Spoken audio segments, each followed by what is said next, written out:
Selamat datang kembali di materi atau mata kuliah online IT for HRM atau IT for MSDM, Manajemen Sumber Daya Manusia.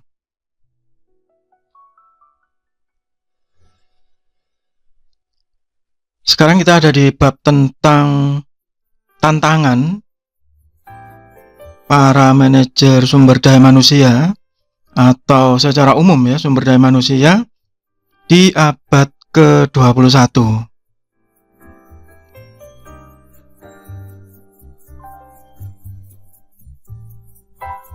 Sekarang ini memang sudah berbeda ya, apalagi sekarang pada saat masa pandemi seperti ini. Pada saat masa sedang aktif ataupun nanti pada saat sudah selesai, maka akan terjadi perubahan yang mungkin orang-orang sekarang sedang menyebut dengan istilah new normal. Tapi sebenarnya aba-aba atau ancang-ancang dari new normal ini sudah sejak lama ya. Hanya pada saat pandemi ini akhirnya prosesnya yang dipercepat. Sehingga peran dari sumber daya manusia di HR roles ya, peran itu sudah masuk ke dimensi yang baru.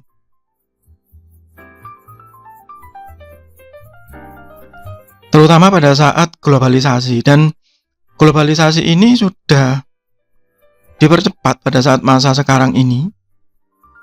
Di saat semua sudah melakukan seminar online, kemudian ada banyak orang yang mulai WFH ya, work from home, bekerja dari rumah. Bahkan di ASN ya, aparatur sipil negara, satu hal yang dulu mungkin tidak pernah terbayangkan. Dan efeknya sudah terlihat jelas bahwa banyak sekali ASN yang tidak memahami teknologi akhirnya merasa sulit untuk beradaptasi. Dan itu adalah peran sumber daya manusia yang baru.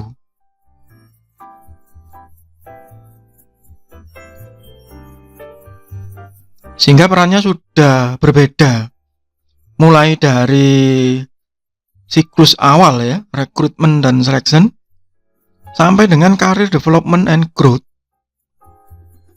sampai dengan budaya organisasi yang sudah berubah total, berubah drastis, hingga bisnis etik and value, hingga ke nilai dari perusahaan tersebut. Sebagai contoh misalnya recruitment and selection. Di masa-masa sebelum pandemi bahkan, kita sudah melihat yang mungkin dirasa revolusioner adalah seleksi masuk ke ASN ya, aparatur sipil negara, yang pada saat awal itu sudah mulai online dan tambah lama akhirnya 90% itu sudah online. Yang dulunya lembaga negara tersebut dianggap paling lambat beradaptasi, akhirnya sekarang mulai berubah drastis. Ya, ada banyak data yang menyebutkan bahwa dengan adanya rekrutmen online itu mempercepat sekian puluh persen, mulai dari waktu, efisiensi, bahkan efektivitas, mengurangi calo, mengurangi nepotisme, mengurangi ya, bukan menghilangkan. Kalau nepotisme masih ada begitu, tapi sudah diminimalkan. Sehingga peran sumber daya manusia betul-betul sangat vital di sini, karena dia sudah bisa bersikap objektif. Termasuk di dalamnya career development and growth. Kalau di masa sebelumnya hanya bergantung kepada pelatihan-pelatihan offline, kemudian dimulai dengan e-training, nanti kita akan membahas hal itu di bab yang khusus ya, bab tersendiri, nanti silakan dicek di playlist. Dulu masih diragukan metode-metode e-training tadi. Tapi sekarang dengan adanya pandemi seperti ini, maka keraguan tadi sudah mulai hilang. Sudah ada sangat banyak seminar-seminar online, training-training online yang akhirnya mau tidak mau itu diikuti oleh banyak orang.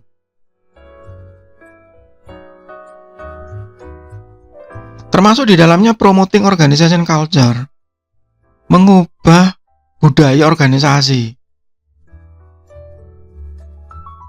Yang dulunya birokrasi itu bisa berbelit-belit, akhirnya mau tidak mau dipangkas. Sehingga pada akhirnya nanti akan menghasilkan bisnis etik and value yang baru. Dan disitulah perubahan sekaligus tantangan bagi pihak sumber daya manusia untuk mengoptimalkan sumber daya yang sudah dimiliki atau yang akan direkrut.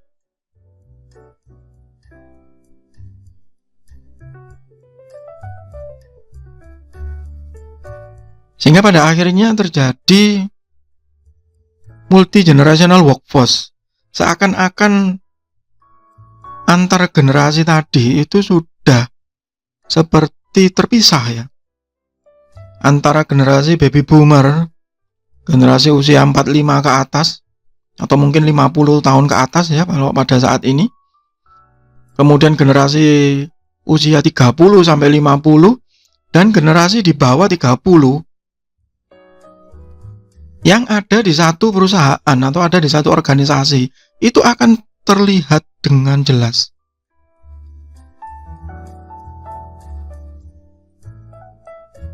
Mulai dari penguasaan teknologi, kemudian mulai dari cara berkomunikasi secara online, itu akan terlihat jelas dan akan terlihat sangat clear gitu ya, sangat jelas bahwa generasi baby boomer itu akan merasa tertatih-tatih gitu ya. Tapi yang saya lihat ya secara personal begitu, ada dua golongan. Ada satu golongan yang tetap belajar dan ada kedua golongan yang memang sudah menyerah. Dan itu ada di setiap organisasi. Sehingga akhirnya timbul ini multi generasional. Dan itu tantangan pihak SDM untuk menjembatani kesenjangan tersebut.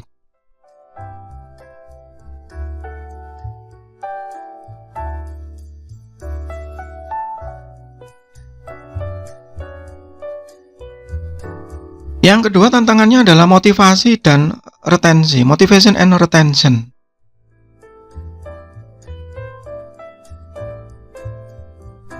Motivasi untuk belajar, motivasi untuk tetap maju,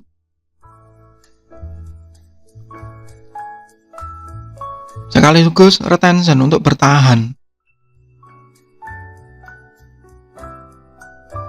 Yang nanti di dalamnya akan juga timbul lawannya, yaitu resisten, melawan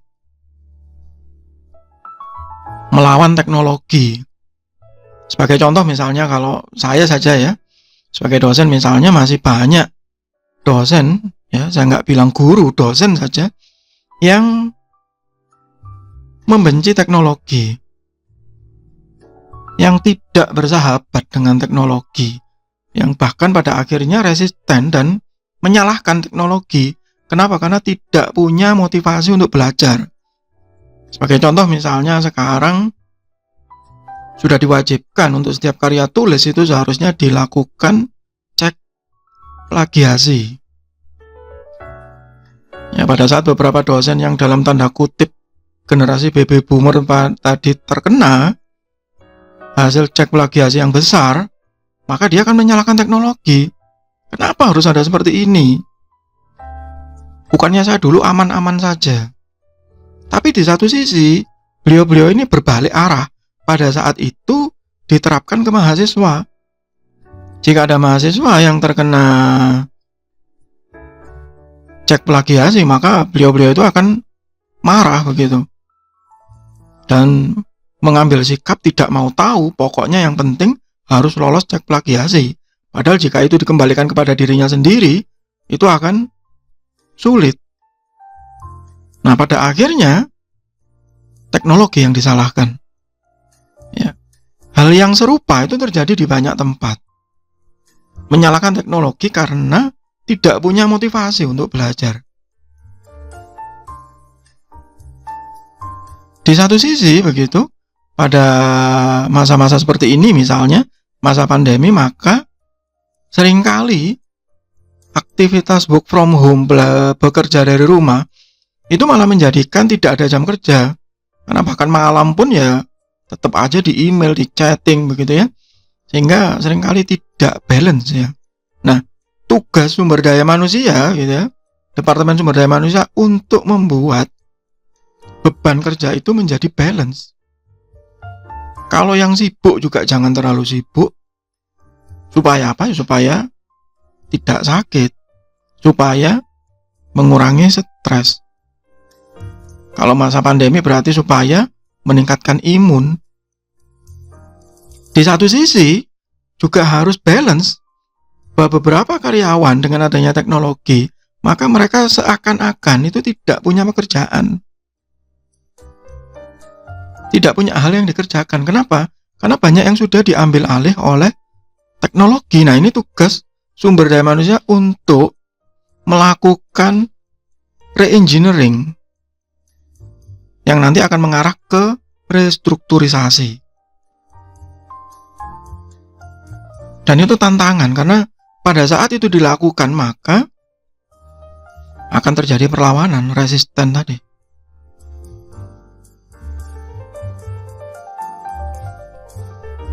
Tantangan yang lainnya adalah jam kerja yang fleksibel ya, sama seperti yang terjadi sekarang ya, work from home.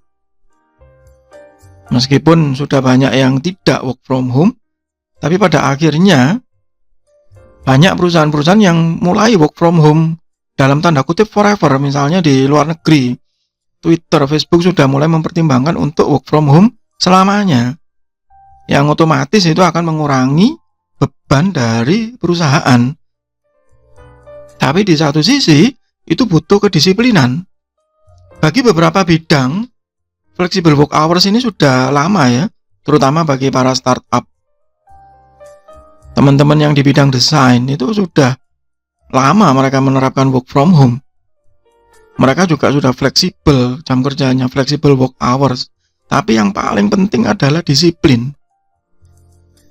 Nah, bagaimana caranya menerapkan disiplin itu? Ya, maka pihak sumber daya manusia harus menetapkan KPI, Key Performance Indicator yang tepat. Key Performance Indicator yang sesuai, yang sudah dihitung dengan baik berdasarkan job analysis-nya. Itu tantangan besar.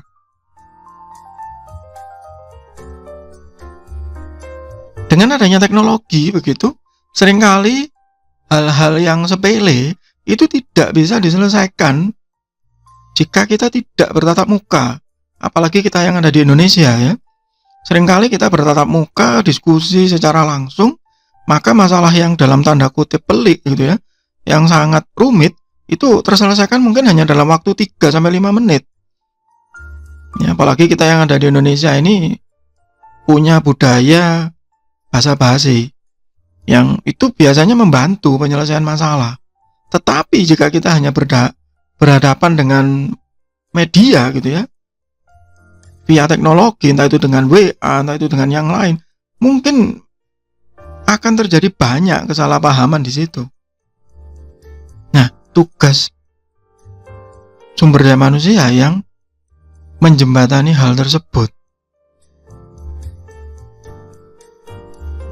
Termasuk di dalamnya industrial relation, teknologi, globalisasi, maka kerjasama, MOU, MOA gitu ya, Memorandum of Understanding, Memorandum of Agreement, perjanjian kerja, kontrak kerja, itu bisa dilakukan tidak hanya dengan mitra yang ada di dalam satu lokasi, tapi bisa dengan mitra yang ada jauh sekali, bahkan ada di luar negeri dengan sangat mudah. Mungkin hal itu sudah lama terjadi. Sudah sejak zaman dahulu kala mungkin ya. Banyak Pak lah itu ekspor impor misalnya begitu.